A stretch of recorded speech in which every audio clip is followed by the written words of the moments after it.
ever been in a situation where a loved one died because of bad hygienic practices? Or have you ever thought what would happen to people who don't have access to clean environment?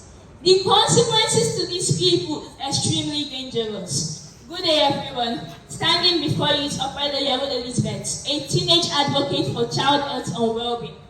According to UNICEF in 2019, over 700 children under the age of 5 died daily as a result of lack of access to clean drinking water. Also, in 2021, reports shows that only 8% of Nigeria still practice safe hand washing, meaning that over 92% of Nigerians do not practice safe hand washing. Furthermore, only 10% of Nigerians have access to basic water, sanitation, and hygiene services combined. So what happened to the remaining 90%?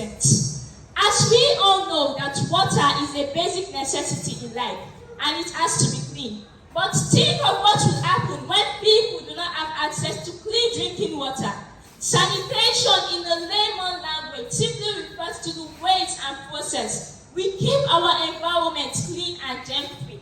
But think of what will happen to people who don't have access to sanitation services and facilities.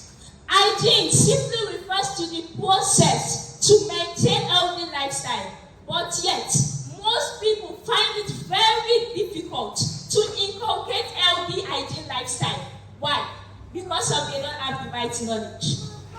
When children lack access to potable drinking water, it affects different aspects of their life. Their health, their education, their nutrition, and also their learning ability.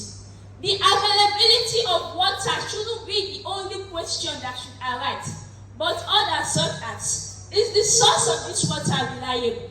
How hygienic is it? And also, how accessible is this water?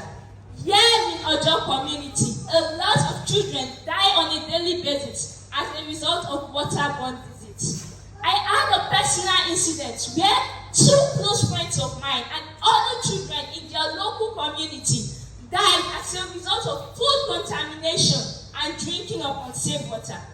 It was a very shocking and painful incident, but we discovered that the water which they used contained arsenic.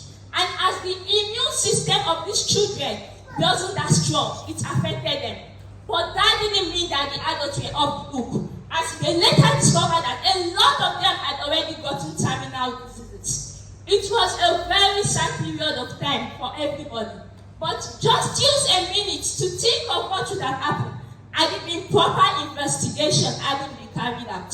You can answer that for yourself. In order to reduce this problem, government should make construction of boreholes in rural areas and ensure that this water is purified and clean.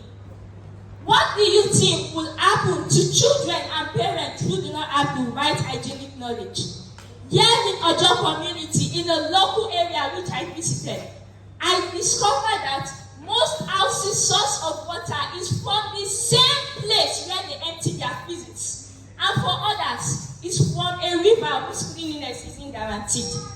Why is that so?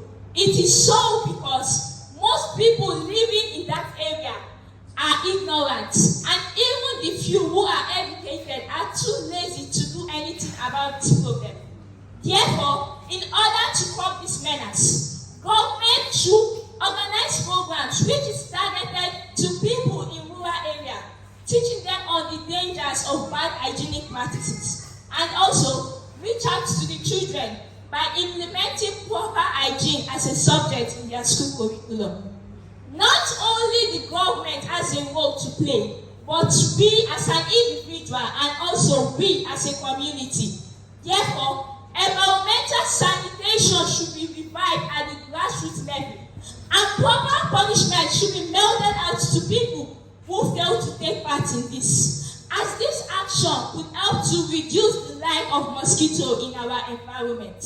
And lastly, parents should ensure that they teach their children proper hygienic practice and make sure that they put it into action.